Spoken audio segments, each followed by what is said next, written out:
What tests are used to diagnose IBS? బేసిక్‌గా specific test ఏమి ఉండదు. This is diagnosis of exclusion అన్నమాట. Okay. So, ఇప్పుడు ఏంటి దీన్ని ఫంక్షనల్ డిసార్డర్ అంటాం. హ్మ్. అంటే ఏంటి ఏదో ఒక లోపల పేగులో ఉండే అల్సరు, ప్రాబ్లమ్ వల్లనో ఇది రాదు. This is because of hormones కానీ ఏదైనా ఇంప్రాపర్ మెయింటెనెన్స్ వల్ల ఇది వస్తుందన్నమాట. సో, ఒక స్పెసిఫిక్ టెస్ట్ నుంచి ఐబీఎస్ మనం డయాగ్నోస్ చేయలేము. ఈ ఐబీఎస్ ఉన్న పేషెంట్స్‌కి యూజువల్‌గా అన్ని బ్లడ్ టెస్ట్ నార్మల్ ఉంటాయి. ఇన్ఫ్లమేటరీ మార్కర్స్ అనేవి నార్మల్ ఉంటాయి. సో, ఇన్ఫ్లమేషన్ అనేది అసలు ఉండదు.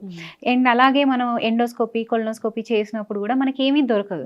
చాలా మంది పేషెంట్స్ అదే వరీ అవుతుంటారు. నేను ఇన్ని టెస్టులు చేయించాను, నాకు అన్ని నార్మలే ఉన్నాయి, కానీ నా నొప్పి తగ్గట్లేదు, నా బాధ తగ్గట్లేదు అని. వీళ్ళకి ఐబీఎస్ ఉన్నట్లు అనమాట. సో ఫస్ట్ మనం ఈ ఐబీఎస్ని ఇంకోటి ఇంపార్టెంట్ థింగ్ ఏంటి అంటే పేషెంట్ రాగానే ఈ సిమ్టమ్స్ తోటి ఇది ఐబీఎస్ అని చెప్పి వెంటనే చెప్పడానికి ఉండదు.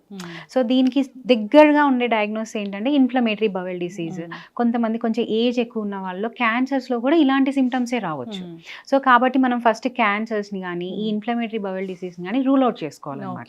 అవి రూల్ అవుట్ చేసుకొని బ్లడ్ టెస్ట్ అన్ని నార్మల్ ఉండి ఎటువంటి ఇన్ఫ్లమేటరీ మార్కర్స్ కూడా అన్ని నార్మల్ ఉంటే అప్పుడు ఇది ఐబీఎస్ ఏమో అనుకుంటాం.